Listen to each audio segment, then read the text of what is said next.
ಬುರುಗಮಾಕಲಹಳ್ಳಿಯ ಆಂಜನೇಯ ದೇವಸ್ಥಾನಕ್ಕೆ ಹೋಗುತ್ತಿದ್ದ ತಾಯಿ ಮಗನಿಗೆ ಕಾದಿತ್ತು ಘೋರ ವಿಪತ್ತು.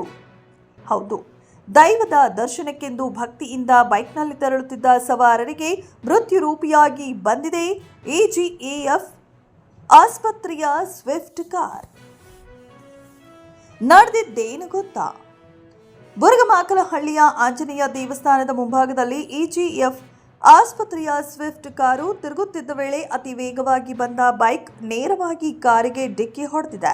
ಈ ಭೀಕರ ಡಿಕ್ಕಿಯ ರಭಸಕ್ಕೆ ಬೈಕ್ ಚಾಲಕ ಕಿಶನ್ ಯಾದವ್ ಹಾಗೂ ಅವರ ತಾಯಿ ಗಾಯತ್ರಮ್ಮ ಅವರಿಗೆ ತೀವ್ರ ಗಾಯಗಳಾಗಿದ್ದು, ಕಾರಿನ ಮುಂಭಾಗ ಕೂಡ ಸಂಪೂರ್ಣವಾಗಿ ಜಖಂಗೊಂಡಿದೆ.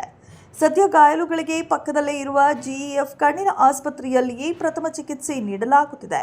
ಬುರುಗಮಾಕಲಹಳ್ಳಿ ಭಾಗದಲ್ಲಿ ಇತ್ತೀಚಿನ ದಿನಗಳಲ್ಲಿ ಇಂತಹ ಅಪಘಾತಗಳು ಮಿತಿ ಮೀರುತ್ತಿವೆ. ಅತಿ ವೇಗದ ಚಾಲನೆಯೇ ಈ ಎಲ್ಲ ಅವಾಂತರಗಳಿಗೆ ಕಾರಣವಾಗುತ್ತಿದೆ.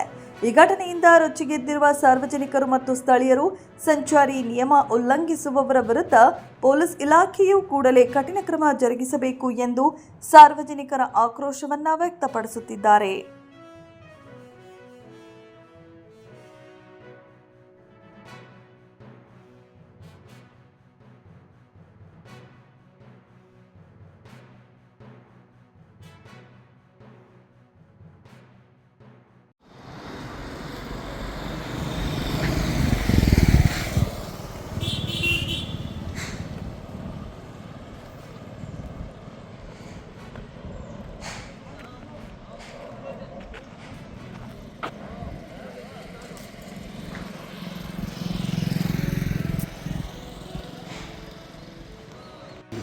ಕನ್ನಡದಲ್ಲಿ ಹೇಳಿ.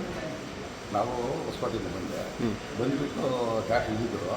ಇಳಿದ ತಕ್ಷಣ ನಾನು ಸುಮ್ಮನೆ ರೋಡಿಂದ ಆ ಕಡೆ ಹೋಗಿಲ್ಲ, ನಮ್ಮ ರೋಡಲ್ಲೇ ಇತ್ತು. ನಾನು ಅಲ್ಲಿ ನೋಡ್ತೀನಿ, ಹಿಂಗೆ ಅಂದ ತಕ್ಷಣ ಆ ಕಡೆ ಸ್ಪೀಡಾಗಿ ಬಂದು ಹೊಡೆದ್ಬಿಟ್ಟು ಆ ದೂರ ಹೋಗಿಬಿಟ್ಟು. ಅವ್ರ ಟ್ರೀಟ್ಮೆಂಟ್ಗಾರು ಕರ್ಕೊಂಡು ಹೋಗ್ಬೇಕಲ್ಲ ನೀವು? ಇದು ಐ ಹಾಸ್ಪಿಟ್ಲಲ್ಲಿ ನೀವು ಹಂಗೆ ಇಟ್ಕೊಂಡಿದ್ರೆ ಹೆಂಗೆ? ಇಲ್ಲ, ಅದೇ 108ಗೆ ಫೋನ್ ಮಾಡಿದ್ರೆ 108 ಇಲ್ಲ ಅಂದರೆ ನಿಮ್ಮ ವೆಹಿಕಲಲ್ಲೇ ಅಂದರೆ ಯಾವುದೋ ಒಂದು ವೆಹಿಕಲಲ್ಲಿ ಆಲ್ಟರ್ನೇಟ್ ಮಾಡಬೇಕಲ್ಲ. 1 ಅವರ್ ಆಗಿದೆಯಂತೆ ಆಗ್ಬಿಟ್ಟು. ನಾನು ಬಂದೆ ಅರ್ಧ ಗಂಟೆ ಆಯ್ತಿಲ್ಲ. ಅವ್ರಿಗೆ ಚಿಕಿತ್ಸೆ ಕೊಡಿಸ್ಬೇಕಲ್ಲ, ಬೇರೆ ಕಡೆ ಕೊಡ್ಸ್ಕೊಂಡೋಗ್ಬಿಟ್ಟು. ನಿಮ್ದು ಐ ಹಾಸ್ಪಿಟ್ಲಲ್ಲಿ ಇಟ್ಕೊಂಡಿದ್ರೆ ಹೆಂಗೆ ಅವ್ರಿಗೆ ನೀವು?